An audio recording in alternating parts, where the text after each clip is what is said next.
بسم الله الرحمن الرحيم السلام عليكم ورحمة الله وبركاته كل معنا habeen wanaagsan daawadayaal ku soo dhawaada barnaamijka maxaa cusub oo aan idinkugu soo gudbin doono waxyaabaha dunida ka cusub iyo dhacdooyinkii ugu dambeeyay qodobadaan caawa barnaamijka idinkugu haynana waxaa ka mid ah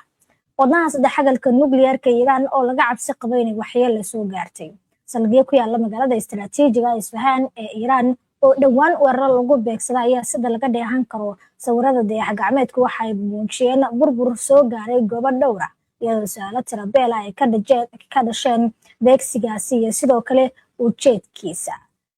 haddaba wadnaha nuclear-ka Iran waxyeello xoogan ayaa soo gaartay mise Isfahan oo istiraatiiji ah ayaa waxay markhaati ka noqotay fashilka howlgal gaar ah oo Mareykanku uu fuliyay macluumaad xasaasi ah ayaan idinkaga haynaa arrinkan barnaamijka waxaan kulan ku eegaynaa caawa culayska iyo sidoo kale cadaadiska xoogan ee la xiriira dagaalka Mareykanku uu ku qaaday Iran oo gudaha ku sii kordhaya gaar ahaana midka ka imaanaya xubnaha sanadka ee xisbiga dimuqraadiga ka socda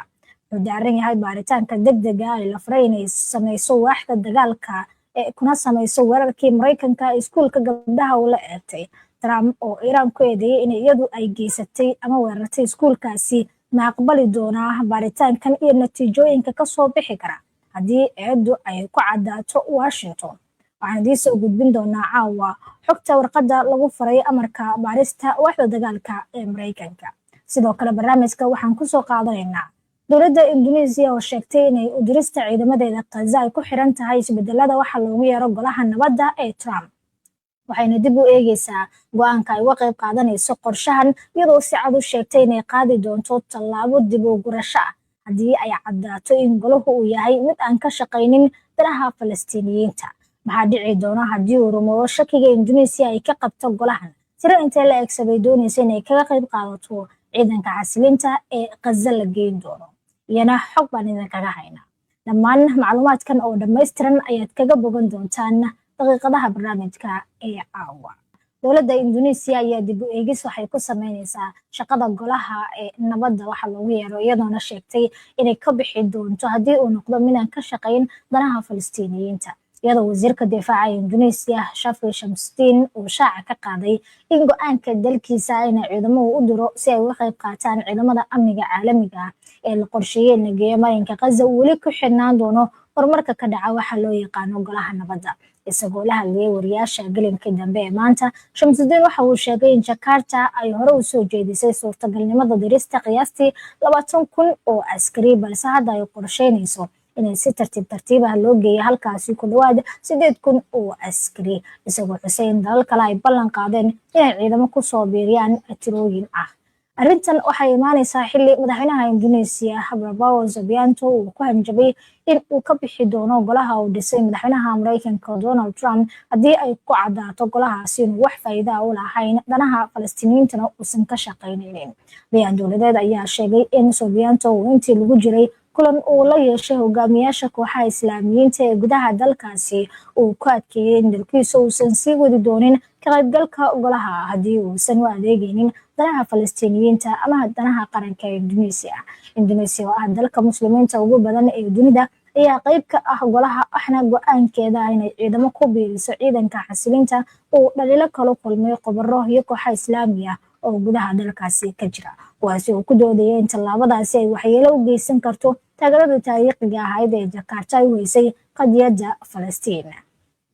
hakinta ku meel gaarka ah ee wada shaqaynta maamulka Trump ayaa sheegay in wadahadallada la leeyahay la hawlgalayaasha Indonesia ay socdaan isagoo xusay in waqtiga la dirayo ciidanka caalamiga ah ee xasilinta uu bedeli karo iyadoo uu ku xiran horumar amni oo gobolka ka dhaca isla ujeedkaasi wasiirka arrimaha dibadda Indonesia Subianto ayaa xaqiijiyay in wadahadalladii la xiriiray golaha nabadda si ku meel gaar ah loo hakiyay sabab la xiriira dagaalka socda ee u dhexeeya Mareykanka iyo Israa'iil oo dhinac ah iyo Iran oo kaligeed ah gudaha Indonesia boqolaal dibadbaxayaal ah ayaa wadooyinka Jakarta isugu soo baxay si ay uga mudaharaadaan dagaalka ay Mareykanka iyo Israa'iil ku qaadeen Iran iyo sidoo kale ka qaybgalka dalkooda ee waxa loogu yeero golaha nabadda ee Trump iyo dirista ciidamada ee Gaza iyagoo ku doodayay in tani ay gacan ka geysan karto sii dheeraynta gumeysiga Israel ee dhulka Falastiin. Dhanka kalena dowladda Indonesia ayaa xaqiijisay inay ku dhigan tahay siyaasad dibadeed oo madax bannaan oo wax ku ool ah iyadoo sheegtay inay doonayso inay door ka qaadato dhexdhexaadiyadda daacada oo xal u raadiya qalalaasyaha gobolka islamarkaana ay ku baaqday dejinta xiisadda iyo in dib loogu laabto xalal diblomaasiyadeed. Jakarta waxay ugu baaqday dhammaan dhinacyada inay ixtiraamaan mabaadi'da sharciga caalamiga ah gaar ahaana mamnuucista isticmaalka xoogga ee ka dhanka ah madax bannaanida dowladaha dunida waxayna kordhisay xiriirada diblomaasiyadeed ay la leedahay dalalka bariga dhexe si loo dhiirigeliyo in la yeesho hal wada hadal ah iyo in la dejiyo xiisadda gobolka ka aloolsan. waa tahay markana aynu u tallaabno sheekada xigta ee barnaamijka. xubnaha dimuqraadiyiinta ee golaha sanadka Mareykanka ayaa waxay u direen waaxda dagaalka warqad ay ku dalbanayaan baaritaan degdeg ah oo ku saabsan weerarkii Mareykanka ee Israel ay ku qaadeen iskuulka gabdhaha ee Iiraan ee ku yaala subaxnimadii ee Sabtida ahayd 28 Febraayo ee bilowgii dagaalka.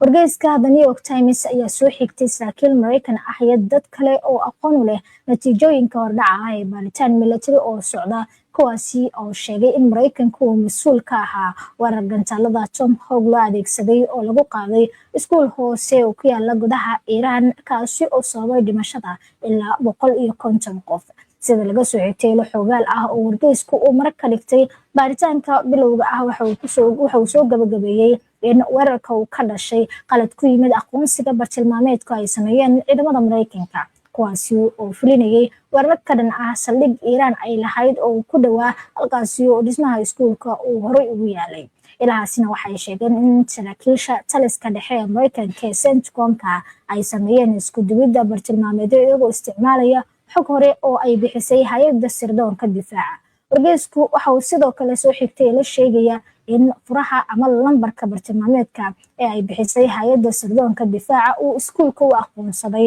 bartilmaameed military ahaa. warsidaha The New York Times ayaa sidoo kale soo xigtay saraakiil Mareykan ah oo sheegay in baarayaashu ay baareen haddii malaha sirdoonka macmalka ee ayga ee barnaamijyada falanqaynta xogta ama qalabka kale oo farsamo oo xog ururin ah ay door ka qaateen qaladka sababay in iskuulka gabdhaha la beegsado. qiimeyntoodu waxay sheegtay in qaladku uu u badan yahay inuusan ka dhalan tiknoolajiyad cusub oo la isticmaalay balse uu yahay qalad caadi ah oo ka dhacay dadka gaar ahaan xilliyada dagaalka dhaca. sida lagu sheegay gudaha warbixinta saraakiil Mareykan ah ayaa sheegay natiijooyinka baaritaanku ay weli yihiin kuwa hordhac ah ayna jiraan su'aalo muhiim ah oo aan weli loo helin xallin kuwaasi ay ka mid tahay sababta aan marka hore loo xaqiijin xogta la helay ee ku aadaneed in loo aqoonsaday ama xogta hay'adda sirdoonka ay u aqoonsatay iskuulkaasi goob military. tallaabo dheeraad ah iyo dalabka baaritaanka qaldan ku dhawaad dhammaan senatarada xisbiga dimuqraadiyiinta ayaa saxiixay warqad loo diray ee wasiirka dagaalka ama xogayaha dagaalka Mareykanka Pete Hegseth iyagoo ku baaqay in la sameeyo baaritaan degdeg ah oo lagu sameeyo weerarka lagu qaaday iskuulka gabdhaha ay dhigteen oo ku yaalay Iiraan iyo sidoo kale fal kasta oo military oo Mareykanku uu sameeyay islamarkaana sababay waxyeello soo gaartay dad rayid ah. wakaalada wararka ee Reuters ayaa sheegtay in baarayaasha militariga Mareykanka ay rumaysan yihiin ciidamada Mareykanka ay u badan tahay inay ka dambeeyaan weerarka. warqadda oo ay saxiixeen 46 xubnood ayaa lagu yiri natiijooyinka weerarkan lagu qaaday iskuulka waa kuwo argagax leh. inta badan dadkii ku dhintay weeraradu waxay ahaayeen gabdho da'doodu ay u dhaxayso 7 ilaa 12 sano halka Mareykanka iyo Israel midkoodna uusan weli sheegan mas'uuliyadda weerarka. warqadda waxaa saxiixay dhammaan xubnaha kooxda ama xisbiga dimuqraadiyiinta ee sanadka ku jira marka laga reebo senator John Fetterman oo ka socda Pennsylvania oo ah senator mararka qaarkood ka hor yimaada ajendaha ama rabitaanka xisbiga halka aan hal xubin oo xisbiga jamhuuriga ahna aysan saxiixin warqadaasi.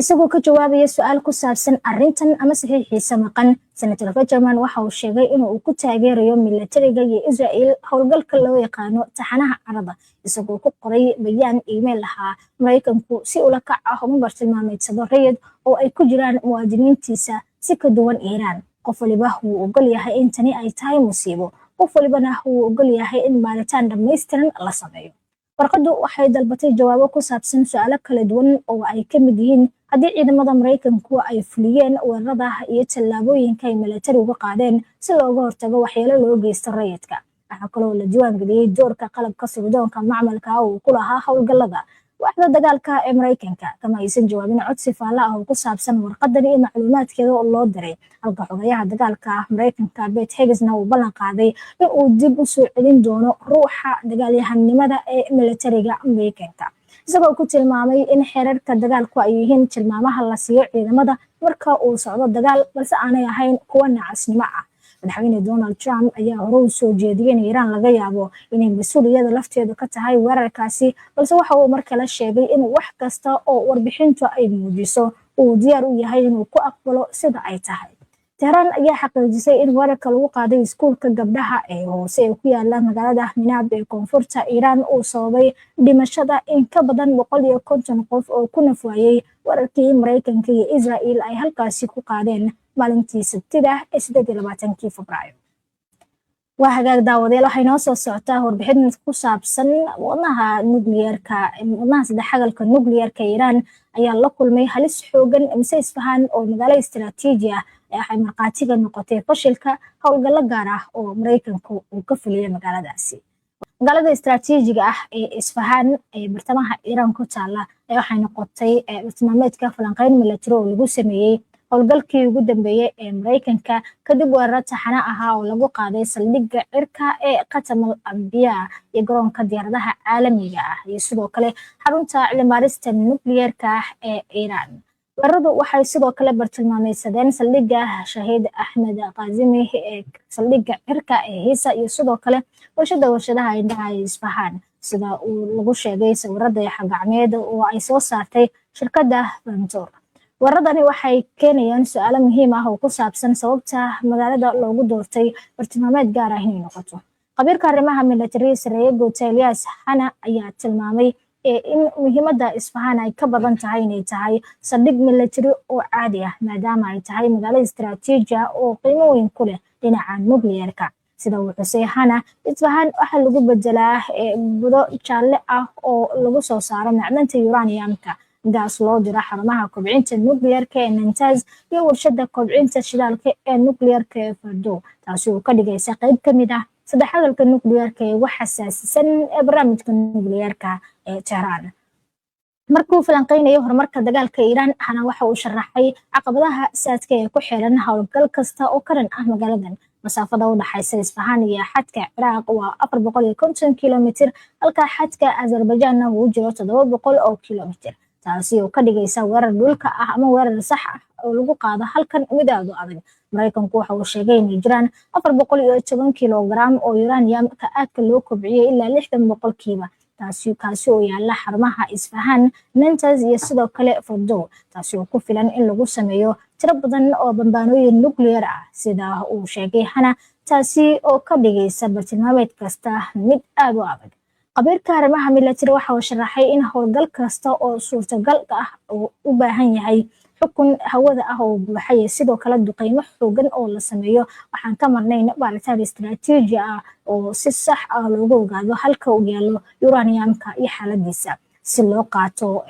ama loo yareeyo heerka kobcintiisa. waxaan carabku ku adkeeyay in howlgallada gaarka ah laga yaabo inay noqdaan kuwo loo baahan yahay, balse fulintoodu ay tahay mid aad u adag isla markaana u baahan isku duwid hawada ah iyo sidoo kale taageero sirdoon oo gaar ah, ma aha oo kaliya duqeyn caadi ah oo la sameeyo. shabakadda wararka Axios ee Mareykanka ayaa sheegtay in Washington iyo Tel Aviv ay ka wada hadlayeen suurtagalnimada fulinta howlgal kooban oo ciidamada gaarka ah ay gudaha Iran ka sameeyaan, taasi oo ay la shaqeyn karaan khubaro nukliyeer si ay ula tacaalaan kaydka uraniumka aadka loo kobciyay ee Iran ay haysato. sida ku cad warbixinta Axios, qorshaha suurtagalka ah wuxuu ku saleysan yahay laba ikhtiyaar oo waaweyn: in kaydka uraniumka la kobciyo laga saaro gudaha Iran ama in la carqaladeeyo habka kobcinta ee agabkan ee gudaha xarumaha nukliyeerka. Hana waxa uu isweydiiyey haddii dhaqdhaqaaqyadii ugu dambeeyay ee Mareykanka sida dirista bambaanooyin istiraatiiji ah iyo qaybta 82 ee ciidamada militariga ee diyaaradaha laga soo daadiyo iyagoo isticmaalaya baalashoob si ay u gaaraan goobta dagaalka ee dhulka ugu degaan ay dhab ahaantii la xiriiraan howlgalladan gaarka ah. waxaana uu sheegay in howlgal kasta oo ka dhaca Isfahan uu u baahan yahay khubaro waayo aragnimo aad u sarreysa leh islamarkaana caqabadaha juqraafiyeed iyo kuwa dhulka ay hadda faa'iido u yihiin Iiraan. tan iyo 28 bishii Febraayo wadaaratay oo ah markii Israel iyo Mareykanku ay soo bilaabeen weerarada ka dhanka ah Iiraan waxaa soconaya gobolka dagaal xoogan iyo sidoo kale dhiqaymo u dhaxeeya Israel iyo Mareykanka oo garab ah iyo sidoo kale Iiraan oo kaligeeda taasi oo qaliidka sii gaarsiisay weerarada kuwaasi oo sababay dhimasho dhaawac boqolaal qof ah sida hogaamiyaha ugu sarreeya ee Iiraan wasiirka difaaca taliyaha ciidamada kacaanka taliyaan military oo kale iyo dad rayid ah oo wax ku noqday weerarada Mareykanka iyo Israel. dagaalkan ayaa sidoo kale saameeyay danaha Mareykanka ee guud ahaan gobolka bariga dhexe kuwaasi oo ku yaala dalalka Carabta iyo Khaliijka iyo in waxyeelo kale ay soo gaartay xarumaha rayidka sida garoomo diyaaradeed dekedo iyo dhismayaal la degan yahay.